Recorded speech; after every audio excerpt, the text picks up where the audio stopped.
Muchas gracias. Bueno, yo creo que por la hora espero no hacer... Espera, Marcos, ahí le diste tienes que tener una lucecita roja. Ahí ahora estás, sí. listo. Nada, un poco por la hora que es, pues voy a hacer breve la presentación y básicamente más que una presentación lo voy a hacer en modo pues coloquio y a trasladaros 3 ideas muy básicas que quería compartir con todos vosotros, ¿no?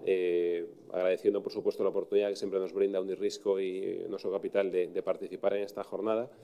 Y bueno, es cierto que es importante darle la relevancia que tiene tanto a la financiación como a buscar recursos en este tipo de proyectos emergentes y la parte que nos toca como asesores fiscales y como consultores de negocio en las Big Four, pues es dar herramientas, intentar buscar áreas de optimización y de eficiencia, en nuestro caso en el ámbito tributario, para que estos proyectos sean exitosos, ¿no? Lo importante, desde luego, es lo que comentaban los ponentes anteriores, tener buenas ideas, tener un ecosistema que nos permita atraer y retener talento y tener administraciones que ayuden y que sean dinamizadores también del emprendimiento y de la innovación.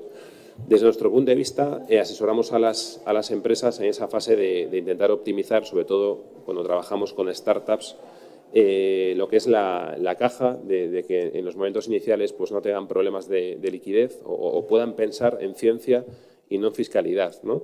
Y eso es un poquito lo que os quería trasladar. Todos los incentivos que se han desarrollado en la ley de startups, antes el director de operaciones de NISA la avanzaba, daba un poco las pautas de cuándo una empresa es una empresa que puede aplicar estos incentivos, ¿no?, de la ley de startups que entró en vigor en el año 2023, como sabéis. Pues que sea una empresa emergente, que no tenga una antigüedad demasiado grande, entre 5 y 7 años, que no sea una empresa cotizada, que tenga la mayor parte de los empleos generados en España. Bueno, esto es la consideración de startups. El proceso de convalidación de una empresa como startup a través de NISA, que es un proceso de certificación que se ha desarrollado con una orden de reciente publicación, que es un tema interesante también, que la Administración sea ágil en los tiempos para que una empresa se pueda certificar. ¿Cuál es el incentivo fiscal de esta ley de startups? Y que llevamos ya tiempo trasladándolo a las empresas. Pues básicamente es blindar su tesorería, que su coste tributario en los primeros años sea lo más reducido posible y básicamente en un impuesto que yo entiendo que muchos de los asistentes conocen, que es el impuesto sobre sociedades. Lo que se le hace es permitir que durante un año y los 3 siguientes tributen a un tipo impositivo del 15% frente al 25%, que es el tipo general del impuesto. ¿Vale? Hay un tipo del impuesto reducido para estos proyectos y la segunda medida es una medida asociada a la capacidad que tiene una empresa de aplazar o de fraccionar el pago de su impuesto o incluso de no hacer anticipos del impuesto sobre sociedades que una empresa en circunstancias normales tendría que hacer, ¿no? Estos son los 3 incentivos fiscales de las startups en el ámbito de la fiscalidad que somete a tributación el beneficio empresarial.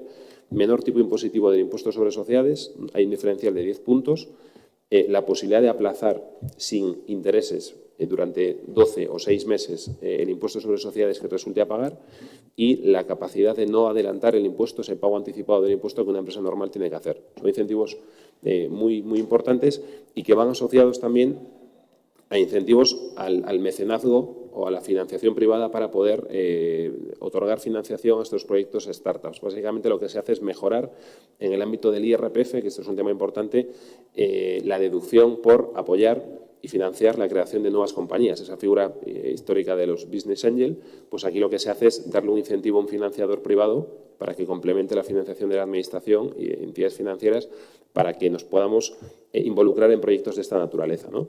Básicamente, lo que se incrementa es la base de la deducción. Es una deducción que hace que paguemos menos impuestos sobre la renta de las personas físicas. Se pasa de 50 a 100.000 euros. Es decir, yo puedo invertir 100.000 euros al año en la constitución, en la ampliación de capital de una empresa emergente y tengo una deducción que pasa del 30% al 50%. Es decir, tengo una potencial deducción en mi IRPF de 50.000 euros si decido invertir 100.000 euros al año en la constitución o en la creación de una compañía de este estilo, ¿no? Es un incentivo muy potente, son de las pocas deducciones en el IRPF que existen y que se mantienen con vocación de permanencia y nos parece importante también como asesores fiscales trasladar esto pues, a un ecosistema innovador para que sepamos que la financiación viene pues, por diferentes vías y también puede venir por la parte de la inversión y de la financiación privada, ¿no? Y por último, dentro de ese incentivo también de atraer y de retener talento, se mejora el régimen fiscal de los impatriados, es decir, la gente que se viene a aportar valor añadido a las compañías a España. Se permite que, bueno, pues, impatriados o no residentes que adquieren su residencia fiscal en España con motivo del desplazamiento a trabajar, a aportar valor a una compañía, pues antes tenían un plazo de 10 años para no poder ser considerados residentes fiscales en España y ahora ese plazo se reduce a 5, ¿vale? Con lo cual es mucho más fácil acceder a este régimen de impatriados, que básicamente tributan un 24% o un 19% si son residentes fiscales en la Unión Europea, frente a un 47% de IRPF, que es el tipo general del impuesto. Hay una ventaja competitiva fiscal, un incentivo fiscal muy importante para esta gente que adquiere su residencia fiscal en España y digamos que se beneficia de este régimen de impatriados. Un poco incentivos vinculados a la ley de startups, que era una de las primeras partes que quería comentar, con una presentación demasiado larga, que yo creo que no procede, ¿no? Por las horas, ¿no? Y porque vienen después otras presentaciones mucho más interesantes seguramente en el ámbito científico y tecnológico. Quería simplemente apuntar 2 temas más, ¿no? Que son 2 herramientas de trabajo como fiscalistas en el día a día de las compañías, que son deducciones fiscales en el impuesto sobre sociedades, cada vez más aplicadas, ¿no? Por compañías que tienen cierto componente innovador y disruptivo en su cadena de valor. Y aquí trabajamos de la mano de CEDETI, de la mano de GAIN en muchos casos, de entidades público-privadas que nos ayudan un poco a trabajar expedientes de deducciones. Básicamente, siempre que hablamos de deducción, es una ayuda, es una reducción en el impuesto sobre sociedades. Muchas gracias. Que permite, pues eso, que el pago de impuestos sobre sociedades sea significativamente inferior. Esto se reduce en esta presentación. Por un lado está el I+D y por otro lado la innovación tecnológica. Básicamente las empresas que invierten y tienen gasto significativo en I+D, pues tienen ayudas por la vía de la deducción, por el cual el 25% de ese gasto se convierte automáticamente en una deducción fiscal que ayuda y permite reducir el impuesto sobre sociedades. Ese 25% puede llegar al 42% cuando invertimos más en I+D que la media de los 2 años anteriores, y hay deducciones adicionales, no complementarias sino adicionales, del 17% para gastos de personal investigador y del 8% para inversiones afectas a I+D, ¿vale? Es decir, cuando nos gastamos un importe significativo de dinero en inversión en I+D, hay la subvención tradicional, ¿vale? Que era un poco la que antes generaba esa polémica, ¿no? De si la vía de la subvención era la más efectiva o la que debíamos dinamizar, o hay un incentivo fiscal, como es la deducción, es decir, un ahorro en el impuesto sobre sociedades, que no está vinculado a éxito, ¿vale? Y que tiene, pues, estos porcentajes vinculados al gasto, y que para cuantificar la base de la deducción sí es cierto que tenemos que eliminar la subvención que haya podido estar asociada a ese procedimiento. Esto por el I+D.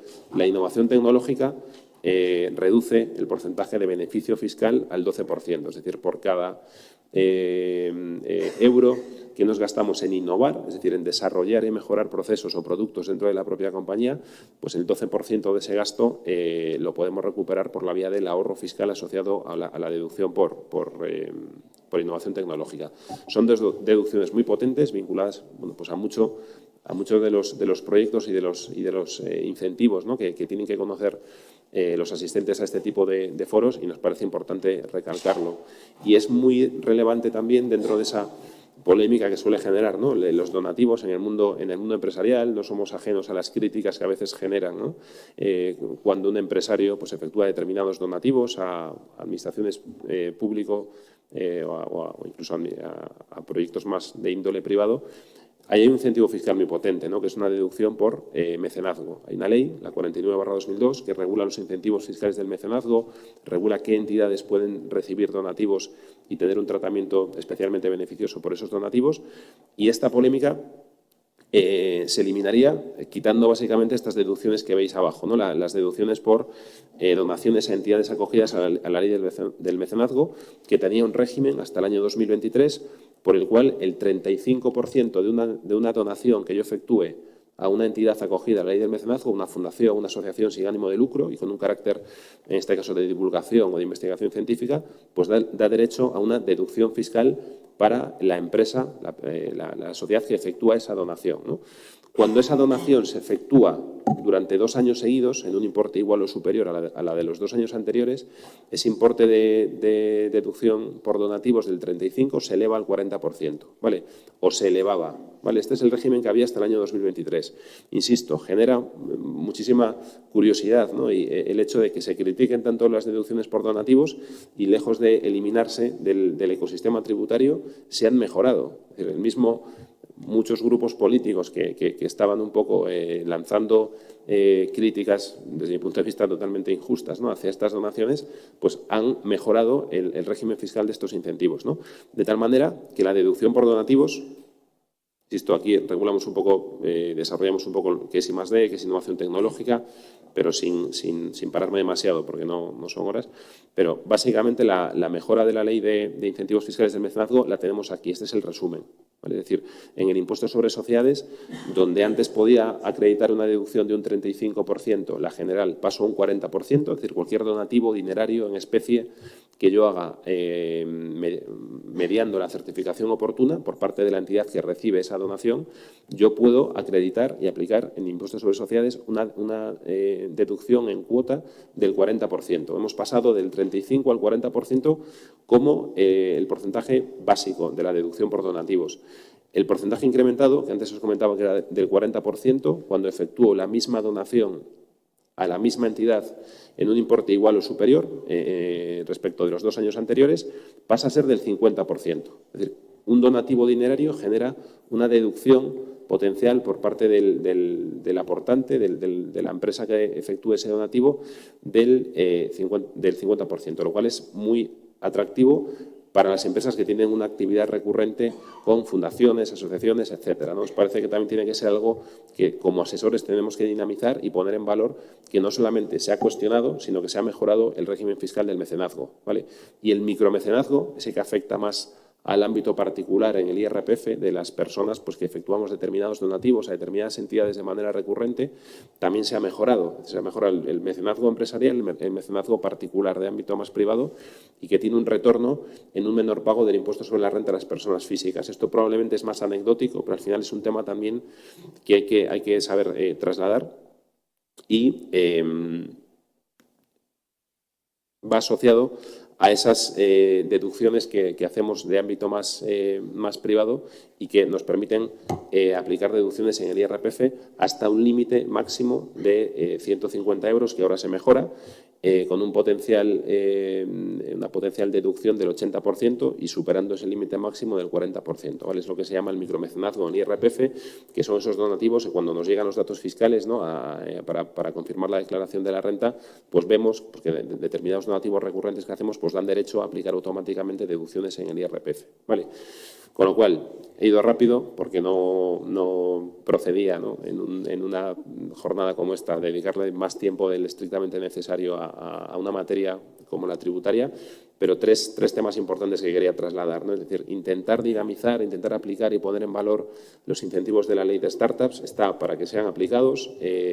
Confiamos en la agilidad por parte de NISA, sin ningún tipo de duda. Esa agilidad se va a producir para que cada vez se certifiquen más empresas como empresas emergentes de una clara vocación innovadora. Importante el conocer deducciones fiscales en el impuesto sobre sociedades cuando hacemos una labor intensiva en I+D, innovación tecnológica, y también ser conscientes de que hay un mecenazgo que en el ámbito del impuesto sobre sociedades tiene un beneficio asociado y en el ámbito del IRPF es un tema menos relevante, pero también existe y no solamente se ha cuestionado, sino que se ha mejorado recientemente con efectos año 2024. Desde el punto de vista de una consultora como la nuestra, pues poco más. Animaros, ¿no?, a que este tipo de eventos pues siga produciéndose cada año. Antes, bueno, comentábamos, ¿no?, que todo el tema de la innovación pues está pues entrando, siendo un elemento disruptivo en muchísimos sectores, en el nuestro también, la inteligencia artificial, en el mundo de las consultorías, de los despachos de abogados más tradicionales, pues también cada vez vemos que hay un componente disruptivo y una innovación constante, y esto tiene que ser algo pues, con carácter general aceptado como normal por parte de la sociedad, por parte de las administraciones, y nosotros tenemos que apostar por ello, y por eso estamos todos los años que tanto Unirrisco como Noso Capital cuenta con nosotros, pues intentando poner nuestro granito de arena pues, para que este ecosistema innovador y la inversión en ciencia pues tenga una pata muy pequeñita, residual, pero no por ello dejarla pasar, que es la fiscal, la tributaria, y que esta información, pues por lo menos, sea de vuestra utilidad. Y muchísimas gracias.